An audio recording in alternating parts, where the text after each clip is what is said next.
10,000 কোটি টকা ব্যয়েৰে নিৰ্মাণ হ'ব 800 কিলোমিটাৰ পথ। বিমানবন্দৰৰ পৰা জালুকবাৰীলৈ হ'ব এলিভেটেড কৰিডৰ। মৰিগাঁও আৰু দৰঙক সংযোগ কৰি ব্ৰহ্মপুত্ৰত হ'ব নতুন দলং। যোৰহাট মাজুলী সংযোগী দলং 2027 ডিচেম্বৰত সম্পূৰ্ণ কৰাৰ লক্ষ্য। মহুৰামুখ শিলচৰ সংযোগী বৰাকৰ ওপৰত গান্ধীঘাটত হ'ব দলং। 3,197 কোটি টকা ব্যয়েৰে নিৰ্মিত পলাশবাৰী শুৱালকুছি দলং। 4,997 ব্যয় সাপেক্ষে ধুবুৰীৰ ফুলবাৰী দলঙো ইতিমধ্যেই নিৰ্মাণ কাৰ্য চলি আছে। এই ক্ষেত্ৰত আজিৰ দিন প্ৰস্তাৱ দিয়া হৈছে বাজেটত। এই মুহূৰ্তত আগবঢ়াইছো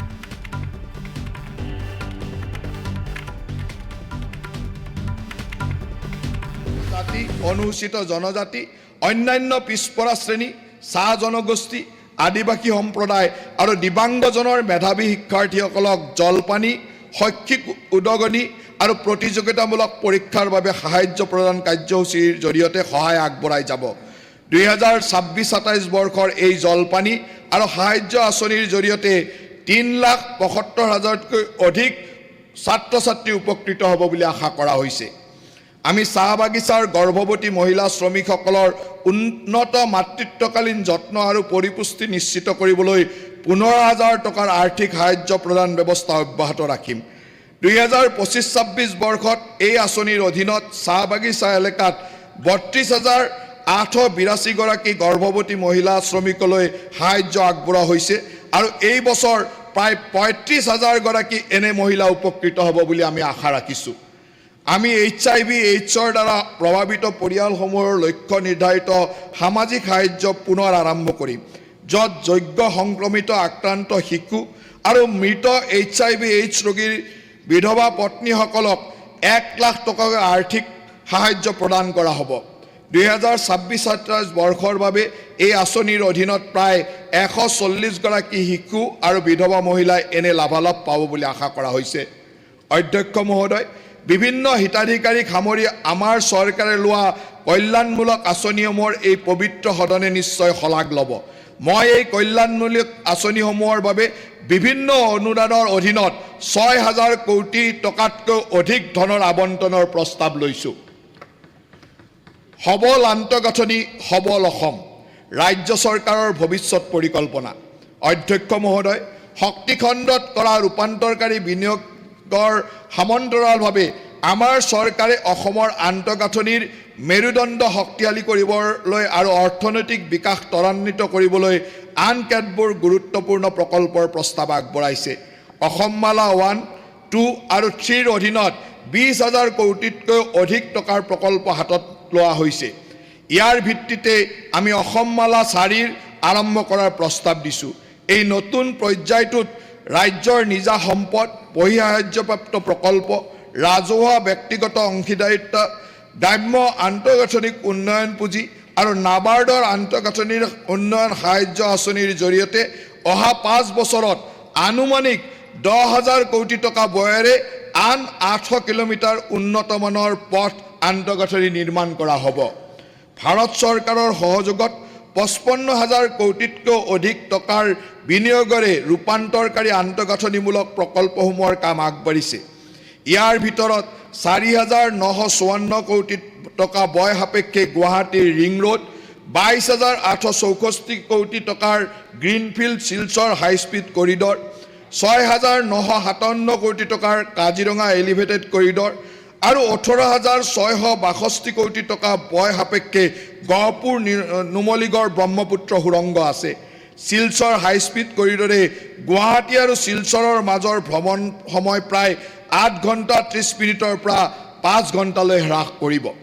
3টা গুৰুত্বপূৰ্ণ সংযোগ প্ৰকল্পৰ বাবে আমাৰ চৰকাৰে ভাৰত চৰকাৰৰ সৈতে নিবিড়ভাৱে কাম কৰি আছে। সেইকেইটা হ'ল 18,812 কোটি টকা ব্যয়েৰে বাইহাটা চাৰিআলিৰ পৰা তেজপুৰৰ মিছন চাৰিআলিলৈকৈ 4 লেনযুক্ত পথ নিৰ্মাণৰ প্ৰকল্প, 3,423 কোটি টকা ব্যয়েৰে গুৱাহাটী বিমানবন্দৰৰ পৰা জালুকবাৰীলৈকে এটা এলিভেটেড কৰিডৰ আৰু মৰিগাঁও আৰু দৰঙক সংযোগ কৰি ব্ৰহ্মপুত্ৰৰ ওপৰত এখন নতুন দলং। এই প্ৰকল্পসমূহে আঞ্চলিক সংযোগ ব্যৱস্থা যথেষ্ট উন্নত কৰিব, যান জঁট হ্ৰাস কৰিব, জনসাধাৰণ তথা সামগ্ৰীৰ ক্ষিপ্ৰ যাতায়াতত সহায় কৰিব। ভৱিষ্যতমুখী প্ৰকল্প হিচাপে ভাৰত চৰকাৰে বৰাপানী গুৱাহাটী আৰু গুৱাহাটী শিলিগুৰিৰ প্ৰৱেশ নিয়ন্ত্ৰিত কৰিডৰৰ বাবে পথৰেখা নিৰ্ধাৰণ আৰু প্ৰকল্প প্ৰস্তুতিৰ কাম আগুৱাই নিব। অসম চৰকাৰেও প্ৰৱেশ নিয়ন্ত্ৰিত পথ প্ৰকল্পসমূহৰ বাবে বিতং প্ৰকল্প প্ৰতিবেদন প্ৰস্তুত কৰিব, যাতে অসমে পৰৱৰ্তী প্ৰজন্মৰ দ্ৰুতবেগী যোগাযোগ ব্যৱস্থাৰ বাবে সাজু হ'ব পাৰে। এই সময়ছোৱাত আমি সমগ্ৰ অসমতে দলং সংযোগৰ ক্ষেত্ৰত এক বৃহৎ উন্নয়ন দেখিবলৈ পাম। সংযোগকাৰী পথসমূহতে ধৰি 14 কোটি টকা ব্যয়েৰে নিৰ্মাণ কৰা মাজুলী যোৰহাট দলঙে মাজুলী আৰু মূল ভূখণ্ডৰ মাজত নতুন সকলো ঋতুতে এক নিৰৱচ্ছিন্ন যোগাযোগৰ সুবিধা প্ৰদান কৰিব আৰু ইয়াৰ কাম 2027 চনৰ ডিচেম্বৰৰ ভিতৰত সম্পূৰ্ণ হ'ব বুলি আশা ৰখা হৈছে। আমি 3,197 কোটি টকা ব্যয়েৰে নিৰ্মিত পলাশবাৰী শুৱালকুছি দলং আৰু 4,997 কোটি টকা ব্যয় সাপেক্ষে ধুবুৰী ফুলবাৰী দলঙৰ দৰে বৃহৎ দলং প্ৰকল্পৰো নিৰ্মাণ সম্পূৰ্ণ কৰিম।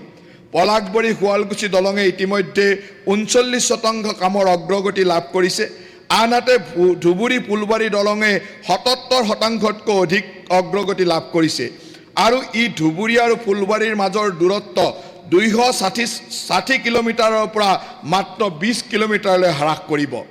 সেতুবন্ধন আঁচনিৰ অধীনত মধুৰামুখৰ শিলচৰ চহৰৰ সৈতে সংযোগ কৰা গান্ধীঘাটক বৰাক নদীৰ ওপৰত এখন নতুন দলঙৰো অনুমোদন দিয়া হৈছে। প্ৰতিখন জিলাৰ বাবে একোখনকৈ ব্ৰহ্মপুত্ৰৰ ওপৰত দলং সুনিশ্চিত কৰাৰ লক্ষ্যৰে আমি কাম কৰি যাম। আন্তঃগাঁথনিৰ ক্ষেত্ৰত পথ আৰু দলঙৰ উপৰি ৰেল সংযোগ ব্যৱস্থাটো সুদৃঢ় কৰাটো আমাৰ লক্ষ্য। আমাৰ চৰকাৰে উমৰাংচুলৈকে ৰেল লাইন সম্প্ৰসাৰণৰ বাবে প্ৰচেষ্টা অব্যাহত ৰাখিব। 15.87 কিলোমিটাৰ দৈৰ্ঘ্যৰ লাংকুৰৰ পৰা উমৰাংচুলৈ নতুন ব্ৰডগেজ লাইনৰ বিতং প্ৰকল্প প্ৰতিবেদন ইতিমধ্যে 2026 চনৰ জুন মাহত ৰেলৱে বৰ্ডত দাখিল কৰা হৈছে। প্ৰকল্পৰ আনুমানিক ব্যয় 1084 কোটি টকা নিৰ্ধাৰণ কৰা হৈছে। বিমান পৰিবহণৰ ক্ষেত্ৰত আমাৰ চৰকাৰে ভাৰতীয় বিমানবন্দৰ প্ৰাধিকৰণৰ সৈতে অংশীদাৰিত্বৰে শিলচৰৰ